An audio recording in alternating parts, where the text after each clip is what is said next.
Hello Steelers, and welcome to this review of Napoleon, the latest film by Ridley Scott, starring Joaquin Phoenix and Vanessa Kirby.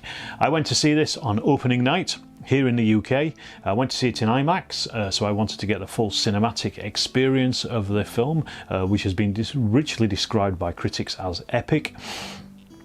I've been looking forward to this film for a long time. However, the film itself is incredibly disappointing. I've got to say that. I think it was an absolute huge missed opportunity on every part. If you are going to go and see this film and you're looking at it from a war point of view or a military history point of view, it's not a war film, although Napoleon was probably one of the best known military commanders in European history, at least. The actual military side of it is probably about 25% of the film. The rest of it is his relationship with Josephine, played by Vanessa Kirby, and played incredibly well by Vanessa Kirby, I've got to say. Joaquin Phoenix plays Napoleon, and it covers 25 to about 30 years of his life, pretty much from the French Revolution in 1792, I think it begins, and ends with his death, spoilers, on St Helena in 1821. I'm going to say there probably will be spoilers in this video, but if you know the history of Napoleon anyway, or have a rough idea of it, you probably already know what's going to happen throughout this film. It is a biopic of those years of his life, and I think this is probably where it falls to pieces. Now, the thing is with films and with historical dramas, historical films, I always go into them these days.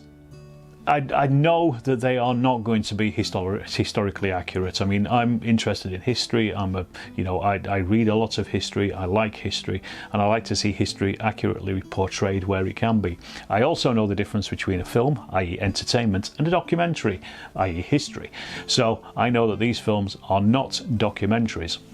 So I go into that with my eyes open, absolutely happy to do that. And I knew from the start that this was not going to be one for the button counters anyway. That said, the costumes in it are incredible, absolutely fantastic. That is definitely one of the highlights of the film, is just the sets, the look of it, how some of the famous paintings of Napoleon are actually portrayed on the screen, or at least nodded to throughout it, and it looks fantastic. So I go into these films with that idea. I know that these things are not going to be. However, the film itself has to carry you along, and it has to carry you along with plot, it has to carry you along with characters, it has to carry you along with script and various other things, or at least for me it does anyway. And obviously this is my opinion in this review. And this is where Napoleon falls down. This is where it absolutely fails. The characters were pretty much one-dimensional. Napoleon himself, he's either fuming under a dark cloud, or he's messing about like an idiot, and there's no in-between. There was no real grey spots. And I know Napoleon probably had a bit of a personality like that, but there is nothing about that character that shows you why he took control of France, how he took control of France, and how people in France were so devoted to him during the period of his reign as emperor. It really does not come across at all. And this is a shame, because Joaquin Phoenix is a really good actor, and I like a lot of his films. In fact, I think every film I've seen him in, apart from this, I've really liked him. This one, he just did not do it for me. And this is the problem. This is where, once those issues are not in place, or if I'm not interested in those bits, I'm not following characters, I'm not invested in them, I'm not invested in the story, then I start looking at the other things, and this is where the historical side of it really, really fell down on my side of things. I mean, I'll get into this in a little bit, but the list of historical inaccuracies, even with the basic knowledge of the Napoleonic period, would be enough to fill up several hours worth of review videos if I wanted to make them. I'm not going to, because there's a lot of it, and there's just one thing after another. I mean, in particular, the Battle of Waterloo is incredibly badly shown on this in this film. The men are dug into trenches, for example. The French are advancing in single lines. The cavalry advance in a single line. Napoleon leads a cavalry charge at Waterloo. It is absolutely bonkers, and I know Ridley Scott has come under a lot of fire recently because of some of the frankly idiotic statements that he's made about historians and about people who have criticised the historical side of things. And but it's not hard to see why they have, because from a historical point of view it is absolute junk. The other thing as well is this is over 30 years, 25-30 years of Napoleon's life. He doesn't age one bit in it, and I know obviously we've got one actor playing Napoleon throughout this entire time, but there are ways of digitally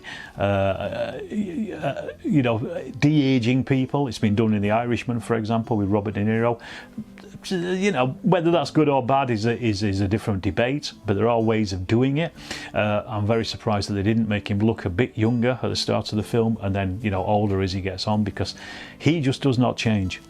The film itself, the way that it is set up as well, I mean, it takes several set pieces. So it will take the Revolution, as I mentioned. It then moves on to the 1804 takeover by Napoleon, and then his crowning in 1805 after Austerlitz. Then it jumps forward to the Treaty of Tilsit and also the invasion of Russia in 1812, and then we end up with Waterloo at the end of it as well. And so it misses out huge chunks of the Napoleonic Wars. It misses out huge chunks of Napoleon's life. And I know that films have successfully, done years or decades of development. Again, another Scorsese film, Goodfellas, for example. But they've done them successfully, and although they've missed large chunks of bits and pieces out, they still work. This just feels like a disjointed vignette after vignette after vignette, and they don't really seem to lead into each other. If you didn't know the history of the Napoleonic Wars, and I'm not going to say I'm an expert, but I've got a reasonable idea of how the wars panned out, and who was fighting who and when, and how the different coalitions came and went. If you didn't know that, I think you would be incredibly confused by this, and you would be none the wiser at the end of it as to how Napoleon actually rose to power, how he took over, how he led France in victory after victory until he was defeated several times actually. But it sums it up very quickly at the end. He fought 61 battles, I think it's 61 it says, and then gives you a list of some of the figures from dead from some of the battles that are mentioned in the film. And again, I don't really mind that kind of approach, but this just didn't feel as though it worked particularly well. And as I say, largely that was down to the fact that Joaquin Phoenix just did not change throughout that time at all. All that changed was his uniform. And I've already said, I mean, the one of the big stumbling blocks is probably the historical accuracy. So a lot of the people who are watching this channel will probably go and see that film thinking there is going to be some great, set piece battles in it. Austerlitz looks okay. That is probably the better one of them. The retreat from Russia, or the Russian invasion, is kind of okay. Getting the La Grande Armée onto a single track road was a was a bit of a task. It was a lot larger than that. It was several columns, several miles wide going in. And also at Waterloo, I think probably the best part of the Waterloo battle sequence was the forming of the squares by the British infantry. But why they're advancing down the slope in the first place to do that, I don't particularly know. This is the problem with it, I think, is as I said, you go into these things thinking, right, okay, historically a lot of this is going to be off kilter. But Waterloo, for example, is probably the most famous European battle by a country mile, I would say. And the amount of books that there are on Waterloo that you could get these things right, and it doesn't have to be button counting. The Prussians come from the wrong direction. They absolutely, they come from the opposite direction. Napoleon's headquarters is literally behind his one line of soldiers at the front. It's nonsense like this that just you're looking at it and just thinking, as a historian, this is nonsense. And as soon as those kind of things do happen, you are out of the film. That, and as I say, also piled up as well with the previous things I've mentioned, like the plot and the script, and even the acting in some places. A lot of this is it just leads you down a path where you're just not involved in the film anymore, and you really need to be. You need to be along with that film. You need to be watching it, you know, and enjoying it and looking forward to what's going to happen next. And in this 2.5 hours in, I was pretty bored, and I was quite happy when Waterloo appeared, because I knew the film would be over pretty quickly at that point, and of course it is. So from a point of view watching this, I think, you know, if you're going to go and watch it, then, you know, watch it out of curiosity. If you're going to watch it as a military historian, forget it, because you will just come out having enraged, I think. If you're going to go and watch it as a film in itself, I think it's a little bit too much really to sit through. There are far better films out at the moment than this, which have a lot more depth to them.